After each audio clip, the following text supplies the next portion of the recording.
I think we ought to be making a start. As with fringe meetings, we only have an hour, so we need to crack on. We've got some very good speakers here today.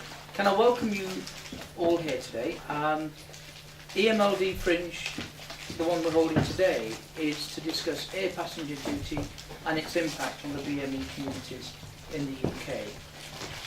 My name is Hassan Ghazni, and I'm the chair of the Ethnic Minority Liberal Democrats. I'd like to very quickly welcome here today Graham Mason, who is standing in for Lord Shipley. He's a director at Newcastle Airport. Would you like to wave your... Hello everyone. Welcome to Newcastle Gate. Also, it's a real pleasure to have Darren Kaplan here, who's the Chief Executive Officer of the Airport Operators Association. There you go. We've got James Jennings, who is a Vice Chair of Ethnic Minority Liberal Democrats, and he's a campaigner to try and stop the increases in the airport passenger duty. And he's taken up this cause through Ethnic Minority Liberal Democrats. We've also got a statement from the Trinidadian High Commissioner to the UK, Gavin Nicholas, who couldn't be with us today, unfortunately. He had to cancel at the last minute. So if I just take you through the context of this event, and that will hopefully provide some backdrop to what we're talking about. And what I'd like to do is to get the sort of presentations out of the way as quickly as possible. No disrespect to the eminent speakers on the platform, but the idea behind this is to try and get as much discussion going and people talking as possible. I think that would be much more helpful, I think, for people interested in air passenger duties, or trying to understand, why is it so important for minority communities. Okay, air passenger duties are a real controversial issue for communities who have for generations settled in this country. They come from other parts of the world.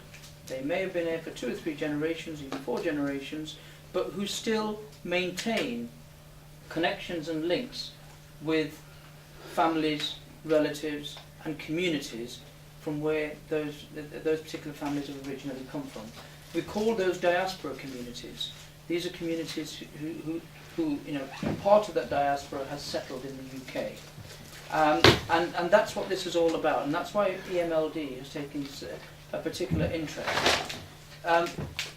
Our reason for holding this event here today is because we believe, as an organisation, that the planned rises in air passenger duties in April will have a detrimental impact on BME communities in this country, and will create real resentment in those communities. Our concern, clearly from our party's point of view, is that we try and minimise the adverse impact that we suspect will occur. I leave the actual details of APD to people on the platform who are much more aware of the specific issues around air passenger duties. But what we will say is that we believe the impact on those communities, BME communities, will be profound.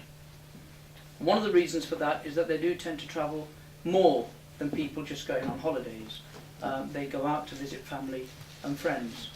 The actual market consists of 25% of those particular communities. So 25% of the aviation market comprises people who are from diaspora communities who go out to visit their relatives and friends and communities abroad. My own family travels regularly, not just for that. They go on pilgrimage, they go to visit relatives in other parts of the world, and in my neighbourhood it's a regular occurrence. So this is also seen as a major area of growth for airlines, and it's an area where airlines have taken specific interest.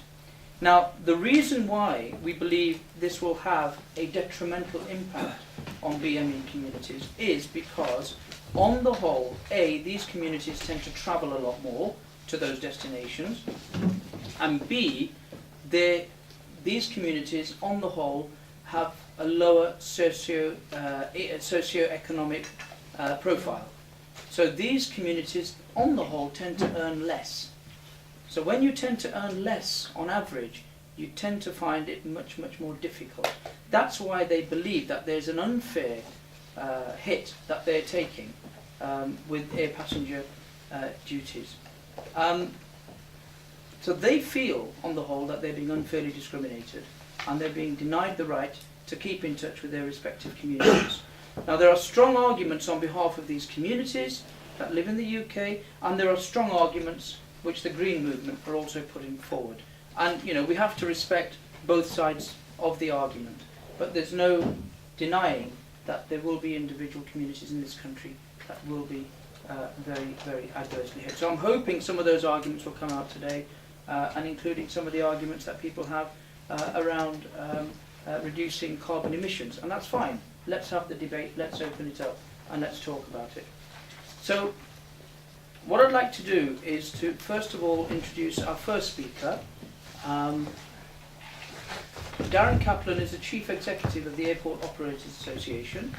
Darren became Chief Executive in January 2011. He has 14 years experience in communications, public affairs and politics in a number of sectors, including infrastructure planning and technology. He's worked for public affairs and communications agencies and PPS Group. What's PPS Group? That's infrastructure. Infrastructure, right, that's a technical term. Okay, I don't know that one. And his political experience includes working for the Conservative Party and standing as a parliamentary candidate in the 2010 general election. I thought I'd steal your thunder. I've done that now, so it's going to be painless. So, by the tour taxi, Okay. Thank you very much for the introduction.